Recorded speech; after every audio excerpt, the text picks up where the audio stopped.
Good morning, students.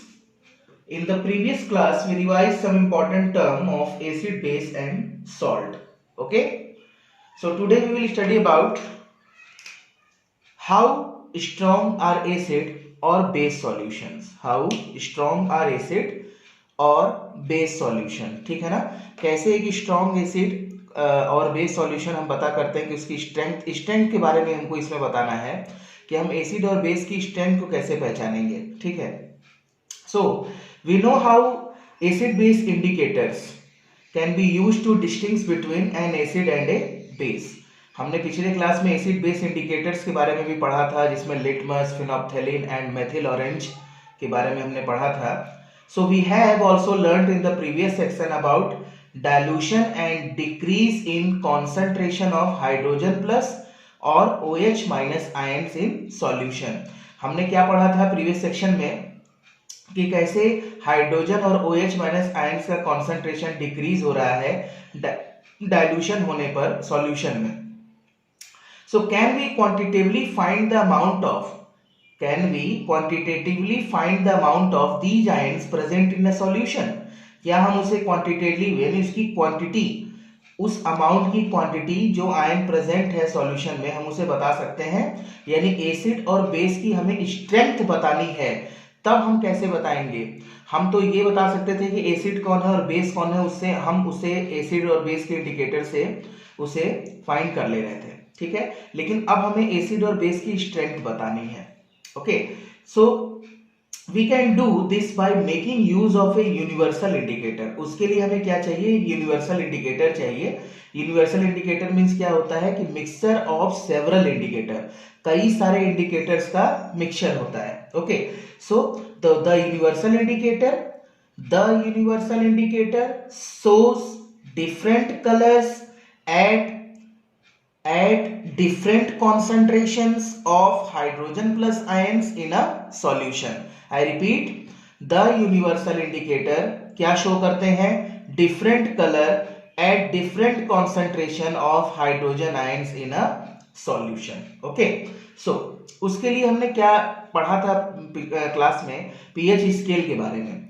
pH scale means P मतलब होता है पोटेंस और हाइड्रोजन मीन्स होता है H मतलब हाइड्रोजन. ओके, तो एक स्केल था पीएच, यानी स्केल फॉर मेजरिंग किसके लिए मेजर करने के लिए? हाइड्रोजन आयन कॉन्सेंट्रेशन बताने के लिए इन अ सॉल्यूशन में. उसे हम क्या कहते थे? पीएच स्केल, जो हमने डेवलप किया था. ठीक है ना. पीएच स्केल यानी पावर ऑफ हाइड्रोजन, हाइड्रोजन के ऊपर कितना पावर ज्यादा है तब एसिड होगा या बेस होगा, या कम है तो एसिड है या बेस है, उसकी स्ट्रेंथ हम बताते थे पीएच पेपर से. ओके, सो तो हम क्या कह सकते थे कि on the pH scale we can measure pH generally from 0 to 14 ना. 0 मतलब very acidic, 14 means very alkaline या very basic nature. Okay, so pH should be thought of simply as a number. pH should be thought of simply as a number which indicate the acidic or basic nature of solution. यानी pH क्या है? एक number है जो क्या indicate कर रहा है? सॉल्यूशन के नेचर एसिडिक है या बेसिक है. Okay, so higher the hydronium ion concentration तो lower is the pH value. अगर हाइड्रोनियम आयन की कॉन्सेंट्रेशन ज्यादा है, हाइड्रोनियम आयन मींस मतलब क्या होगा? H3O प्लस ना. जब एक वाटर मॉलिक्यूल में एक हाइड्रोजन एक्स्ट्रा आके जुड़ रहा था तो हाइड्रोनियम आयन बनता है. तो हाइड्रोनियम आयन कॉन्सेंट्रेशन अगर ज्यादा है तो पीएच वैल्यू कम होगी. इतना तो हमने पढ़ा था. और एक स्केल जो आपके एनसीईआरटी में ये बना है, इस स्केल को हम देखते हैं कैसे. ये जो एक लाइन यहां से जा रही है, ये चीज, ठीक है ना. अब इसमें क्या होता है देखो, सबसे पहले कि the pH of a neutral solution is 7, मतलब 0 to 14 होता है. 7 क्या है? न्यूट्रल है. और values less than 7 on the pH scale represent an acidic solution. Represent an acidic solution. As the pH value increases, so from 7 to 14 होगा, तो it represent and increase the OH minus ion concentration in the solution. Okay, फिर I am repeat, the pH of a neutral solution is 7 and values less than 7 on the pH scale represent an acidic solution. As the pH value increases from 7 to 14, so it represent an increase in OH minus ion concentration in the solution. यानी अगर 7 to 14 increase कर रहा है तो basic nature increase कर रहा है, यानी OH माइनस आयन इंक्रीज कर रहा है, लेकिन हाइड्रोजन आयन क्या कर रहा है, डिक्रीज कर रहा है। उसी तरह से 0 to 7 आप चलेंगे ना, वैल्यूज अगर कम हो रही है 7 से तो वहां पर क्या है, एसिडिक सॉल्यूशन है, ठीक है। So that is increase in the strength of alkali. अगर OH माइनस बढ़ रहा है तो वहां पर क्या कर रहा है, एल्कलाइज की स्ट्रेंथ बढ़ रही है। मैंने बताया था एल्कलाइज वो बेसिस हैं जो वाटर में सॉल्युबल होते हैं ना, उसे हम एल्कलाइज कहते थे। जिसे हम NaOH सोडियम हाइड्रोक्साइड पढ़ रहे थे, अगर हम उसे वाटर में डिसॉल्व कर रहे थे तो Na+ और OH- बन रहा था, ठीक। तो जनरली क्या है, पीएच एक पेपर, यानी जनरली पीएच पेपर जो भी हम पेपर यूज कर रहे हैं उस पेपर के रूप में पीएच को, तो generally paper impregnated with the universal indicator is used for measuring pH. Okay, तो इस तरह से हम पीएच स्केल के बारे में जाने। और यूनिवर्सल इंडिकेटर फिर से मैं बता दे रहा हूं, mixture of A several indicator, कई सारे इंडिकेटर्स, यानी कई सारे इंडिकेटर्स का मिक्सचर, ठीक है। और ये है हमारी स्केल।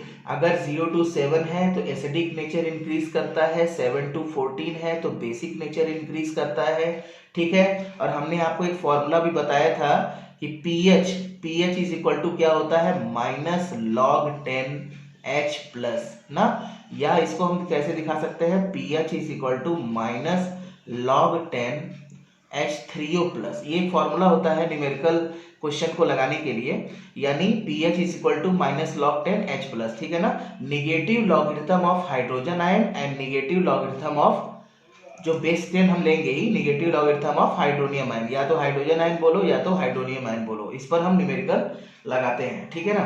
तो एक तरफ फॉर्मूला हो गया ये। तो पीएच स्केल जो है हमने जान लिया कि एक पेपर है यूनिवर्सल इंडिकेटर के रूप में जो मेजर करता है एसिड और बेस की स्ट्रेंथ। फिर हमने यहाँ लिखा भी है कि जो एसिड है वो स्ट्रेंथ बताता है नंबर ऑफ हाइड्रोजन आयन की, और बेस है वो स्ट्रेंथ बताता है नंबर ऑफ OH- आयन की, ठीक है। तो ये हो गया हाउ स्ट्रॉन्ग आर एसिड और बेस सॉल्यूशन, ठीक। नेक्स्ट क्वेश्चन क्या है, नेक्स्ट क्वेश्चन ये होता है कि write down the importance of pH in daily life, यानी हमें लिखना है कि इंपॉर्टेंट क्या है पीएच का हमारे डेली लाइफ में, ठीक है। इसे आप नोट करेंगे। तो हम क्या लिखेंगे पीएच के जो डेली लाइफ में यूज होता है। सबसे पहले जो हमारा क्वेश्चन होगा उसे हम पहले नोट करें। क्वेश्चन क्या है, write down the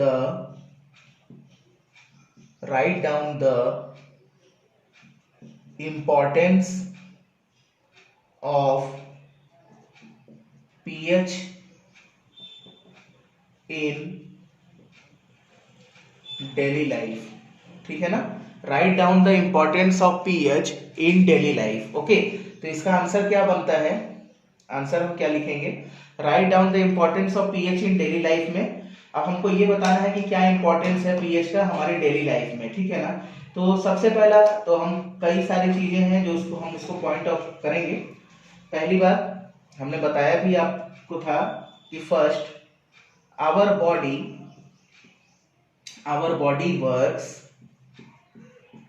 works between pH 7 to 7.8 ना। ये हमारी बॉडी जो वर्क करती है उसका pH 7 to 7.8 तक होना चाहिए, उसके बीच में होना चाहिए। सेकेंड पॉइंट हम क्या लिखते थे कि pH ऑफ रेन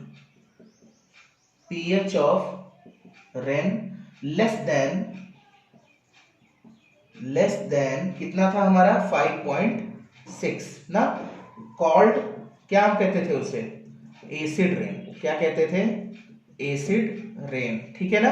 अगर हमारा पीएच जो रेन का था अगर लेस देन 5.6 हो जाएगा तो उसे हम क्या कहते थे, एसिड रेन, ठीक है। अब हमको क्या करना है, अब हम पीएच जो है एक दूसरे हेडिंग में हम क्या देखते हैं कि पीएच ना, पीएच ऑफ डाइजेस्टिव सिस्टम में। तो हम यहाँ पे एक हेडिंग दें, पीएच ऑफ डाइजेस्टिव सिस्टम ना, पीएच ऑफ डाइजेस्टिव सिस्टम, इसको हम क्या देखेंगे, डाइजेस्टिव सिस्टम में पीएच क्या है, ठीक है। तो उसके लिए हमको 2 पॉइंट लिखना है, यहाँ पर 2 पॉइंट क्या हम लिखेंगे। फर्स्ट पॉइंट है हमारा एसिडिक, ठीक है ना, acidic pH, acidic pH due to pressure of acidic pH due to pressure of HCl in stomach, ठीक है ना, स्टोमक। जो हम खाना खाते हैं और जो HCl प्रोड्यूस होता है इस भोजन के द्वारा, उसमें जो एसिडिक पीएच होता है, अभी हमने पढ़ा था एक एंटी एसिड ना, तो जो एसिडिक पीएच होता है वो कितना होना चाहिए, कम से कम 3.5 टू 3.8, मैं यहाँ लिख दे रहा हूँ 3.5 टू 3.8 इतना होना चाहिए, ठीक है। और सेकंड पॉइंट क्या कहता है कि मिल्क ऑफ मैग्नीशिया, सुना होगा आपने नाम, मिल्क ऑफ मैग्नीशिया, ठीक है ना, मिल्क ऑफ मैग्नीशिया, जिसे हम क्या कहते थे, मैग्नीशियम हाइड्रोक्साइड, क्या कहते थे, magnesium hydroxide, okay. Magnesium hydroxide क्या करता था, न्यूट्रलाइज क्या करता था, एक्सेस एसिड को, एक्सेस एसिड, ओके। यानी मिल्क ऑफ मैग्नीशिया क्या था, न्यूट्रलाइज कर रहा था जो एसिड की एक्सेस हो रही थी, ठीक है। तो ये हमारा क्या था, पीएच ऑफ डाइजेस्टिव सिस्टम। अब उसी तरह से effect of pH change in tooth decay ना, कैसे क्या इफेक्ट पड़ता है जब पीएच चेंज होता है टूथ डीके का, इसे भी आप नोट करेंगे। नेक्स्ट पॉइंट हम क्या लिखेंगे, टूथ डीके के बारे में, ठीक है ना। तो यहां पर हम हेडिंग देंगे effect of pH change, effect of pH change in tooth decay, okay, effect of pH change in tooth decay। अब हम उसे पॉइंट से समझते हैं, हम लिखेंगे फर्स्ट पॉइंट टूथ डीके। तो हम यहाँ क्या लिखते हैं, पहले टूथ डीके जानो क्या होता है, ये टूथ डीके यानी जो दांतों का क्षरण है, ठीक है ना, कैसे दांत गिरने लगते हैं, ठीक है। तो टूथ डीके, यहाँ पे एक काम करिए, यहाँ पे लिख दीजिए टूथ इनेमल। पहले ये जानो कि किसका बना होता है, जो टूथ इनेमल होता है हमारा, ठीक है ना, वो किसका बना होता है, कैल्शियम फास्फेट का। किसका बना होता है, कैल्शियम फास्फेट, ठीक है, कैल्शियम फास्फेट। इसका फॉर्मूला क्या होता है, फास्फेट का मतलब PO4 के पावर पे 3 माइनस, तो इसका फॉर्मूला क्या हो जाएगा, Ca3PO4 का ट्वाइस, इसको हम कहते हैं कैल्शियम फास्फेट, ओके। तो टूथ इनेबल जो बना होता है कैल्शियम फास्फेट का, ठीक है। अब हम आते हैं टूथ डीके पर। टूथ डीके, ठीक है ना, टूथ डीके यहाँ लिखेंगे, tooth decay starts at a pH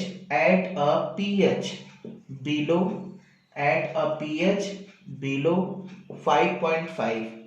and third point क्या लिखेंगे कि एसिड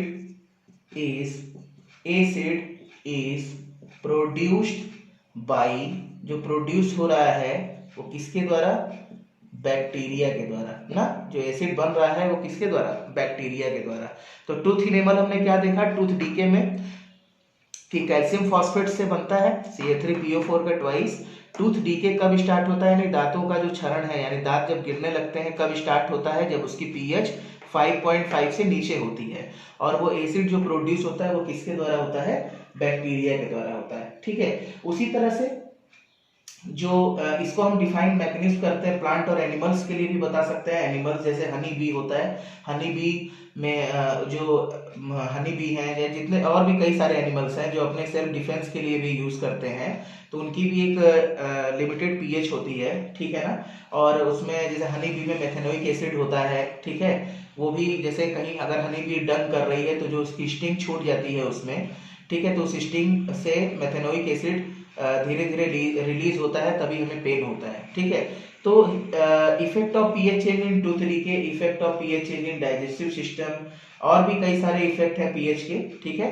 तो इस तरह से हमने क्या पढ़ा कि हाउ स्ट्रॉन्ग आर एसिड और बेस सॉल्यूशन, एसिड और बेस की स्ट्रेंथ को हम कैसे बता सकते हैं। एसिड की स्ट्रेंथ को बताने के लिए hydrogen ion number of hydrogen ion चाहिए, बेस की स्ट्रेंथ को बताने के लिए number of OH minus ion चाहिए, उसके लिए हमने pH स्केल लिया था। वो स्केल क्या बता रही थी, क्या scale for measuring hydrogen ion concentration in a solution, solution के अंदर जो हाइड्रोजन आयन कॉन्सेंट्रेशन है उसके मेजर को, मतलब उसको मेजर करने के लिए एक स्केल बनाई गई जिसे pH स्केल कहते हैं। ओके, और the pH of a neutral solution is 7 and value is less than 7 on the pH scale, so represent an acidic solution. As the pH value increase from 7 to 14, so it represent an increase in OH minus ion concentration in the solution. Okay, and that is अगर OH minus ion concentration बढ़ रहा है तो increase in strength of alkali, यानी alkalis की strength बढ़ रही है। ओके, और हाइड्रोजन आयन concentration डिक्रीज कर रहा है। ठीक है, ओके।